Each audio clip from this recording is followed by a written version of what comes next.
Reflection of Principal Interview Field Experience by Kristen Herring, EDLD 5623, Developing Leaders, Dr. Kimberly Wilkerson.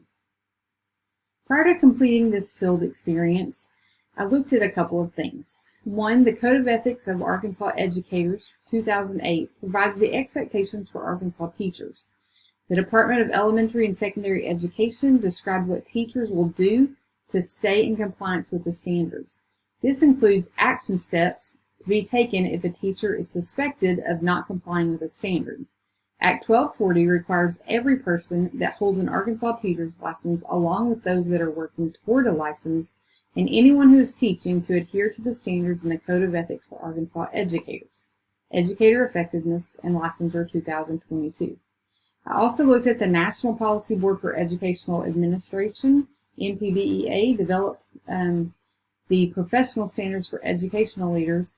After researching leadership roles that an educational leader needs to have, they created these in order to provide a safe environment that promotes student achievement, PSEL 2015. So before I began my time completing the internship hours, I read through the Code of Ethics and the Arkansas educators and the professional to ensure preparedness for the time as a building level principal. Sylvan Hills High School, while there, I spent 8 hours of field experience with the principal. His name was Tracy Allen.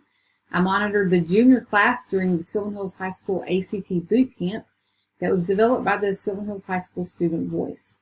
During that time, 6 groups of students, all of them were divided up and rotated through the 6 ACT prep classes throughout the day. ACT experts were teachers in the building, and they led the rotations. The student voice leaders took the students around when it was time throughout the day to the different areas that they would meet. They had a 1-hour off-campus lunch or on-campus lunch, depending on if they provided the permission form to check out. And each student, when it was time for lunch, would go to the sign-out table where an organized list had been created, and the students were allowed to leave if their name was on the list for turning in the permission form. I also monitored student behavior in the cafeteria during lunch and completed 6 classroom walkthroughs that day, observing for whole class instruction, focusing on student participation in guided practice, student engagement, checking for learning, depth of knowledge, and classroom management. The last 10 minutes of each session, students were allowed to collaborate in groups to talk through the top 10 Sylvan Hills High ACT reminders, and by the end of the day, all of them were allowed to state those 10 reminders as a group in each session.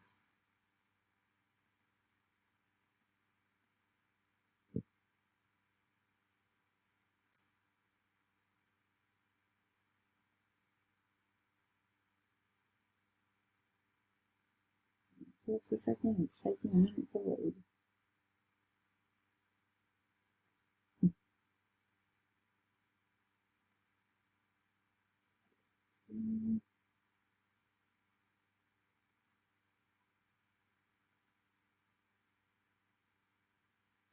Okay, not sure what's going on. Here we go. Oak Brook Elementary School principal was who I filled in for 8 hours on my other day of observation. 5 teachers were out that day, and we only had 4 substitutes. So I was able to find out that the paraprofessional was one of the ones that was missing for a kindergarten class. It ended up that they had 22 on the roster, but rarely had more than 15 in the class. That day, 18 arrived. That was well below the 20-to-1 teacher ratio that the Arkansas Department of Education has deemed acceptable. In the Arkansas Department of Education rules for 2018, so they were okay without a paraprofessional that day. Payroll has to be entered by the bookkeeper and approved by the principal for payroll to be submitted for paychecks to be made. During alternative methods of instruction days, and when those are used, the bookkeeper has to input the information into Time Clock Web for all classified employees, so I had to double check that and make sure that it was all correct. Then to receive credit, the classified staff must complete an AMI form, and it lists all the tasks they completed, so the bookkeeper had given credit to all of them. and for the days that they submitted. And then the bookkeeper is not allowed to submit anything herself for her own days of AMI or for leave, so she turned in her AMI form to me, and I approved her AMI day and then an extra day that she needed to take. The bookkeeper and I went through all of payroll and compared it to WillSub for certified staff, and once it was all correct, I signed off and she submitted payroll. The assistant principal, Rachel Dukes, had a test and formal evaluation scheduled and invited me to observe her. So we reviewed the EdReflect page and professional growth plan. I learned how to submit a calendar invitation to teachers. I observed the teacher incorporate positive behavioral interventions and support into the lesson, which is what she was being observed for, because that was what was her PGP goal. And we analyzed the observation according to the test rubric after we were finished.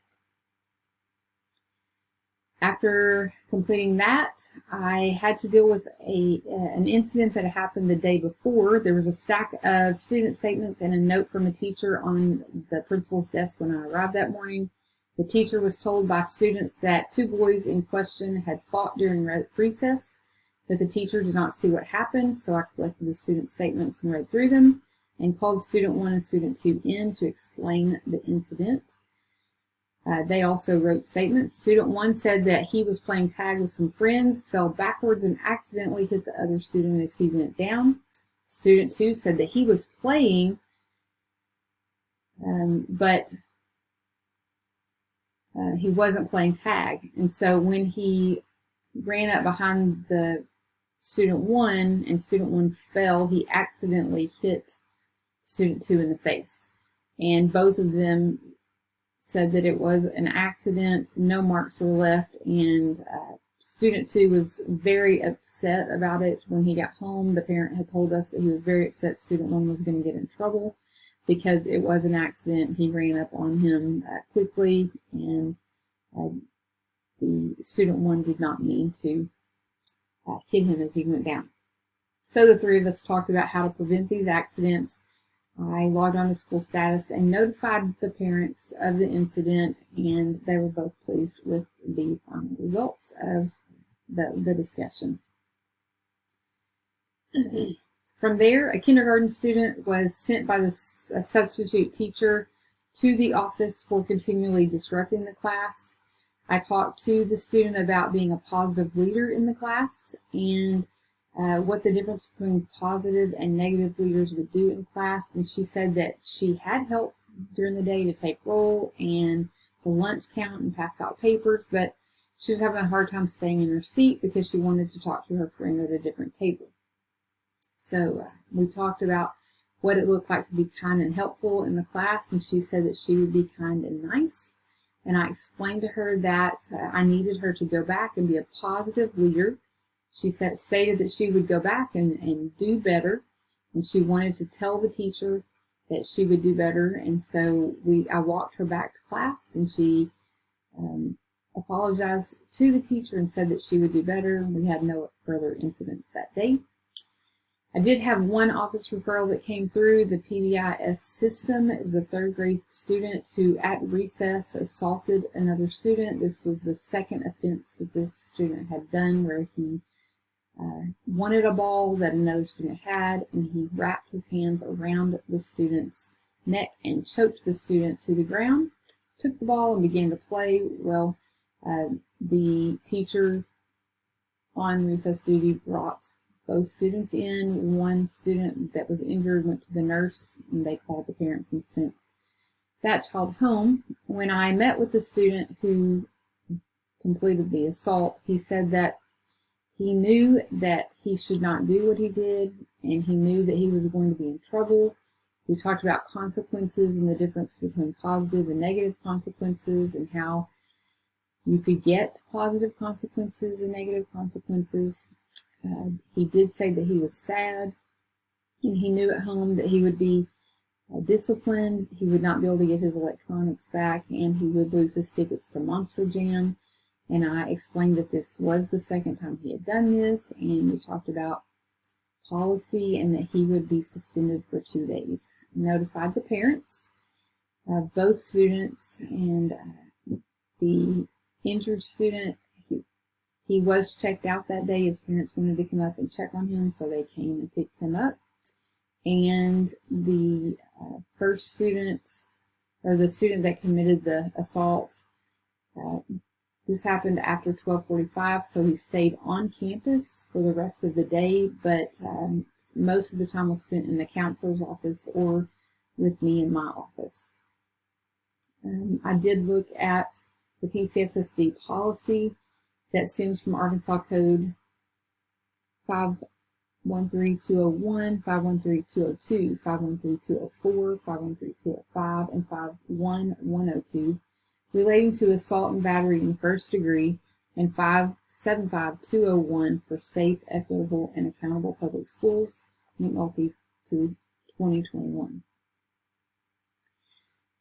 I did not deal with anything related to contracts and fair dismissal, but I did look that up. The Arkansas Teacher Fair Dismissal Act is relevant to all employees of a school district that hold a teacher license to teach, not including the superintendent or assistant superintendents. Superintendents are required to notify each employee of non-renewal by May 1 each year. And if anything is going to change in a contract, once a contract is in place, it has to be agreed upon by the district and the employee. The district does have the right to assign teachers to different positions and duties. Teachers may be dismissed by a district due to a need of reduction in force, but they do have to be notified by May 1. Educational leaders keep documentation of underperforming teachers and provide assistance if someone is underperforming. Flynn, 2014. Search and seizure. I did have a search and seizure case that I had to deal with at Sylvan Hills. According to the Supreme Court case New Jersey versus TLO, New Jersey versus TLO 1985, principals act as agents of the state in schools and are able to search and seize items that break laws or rules on the school campus, as long as there is reasonable suspicion that doesn't violate a person's Fourth Amendment right. So I had a parent show up at Sylvan Hills High School claiming that the student had something in their locker that they weren't allowed to have on campus. We had to pull the parent aside to get to the bottom of things because he was very agitated. He did explain to us that it was a gaming system that he was not allowed to take, or that the student was not allowed to take to her mom's house for the weekend. And so we did tell him we could not search the locker for that reason, but we sent our school resource officer down just to inform the student of what was going on, and she did want to comply and hand over the device to the parent. Teacher liability. Teachers are liable under many Arkansas statutes, and tort law holds the teachers and districts accountable for situations where a teacher intentionally acts knowing that the action could result in harm, or where a teacher negligently brings harm upon a child.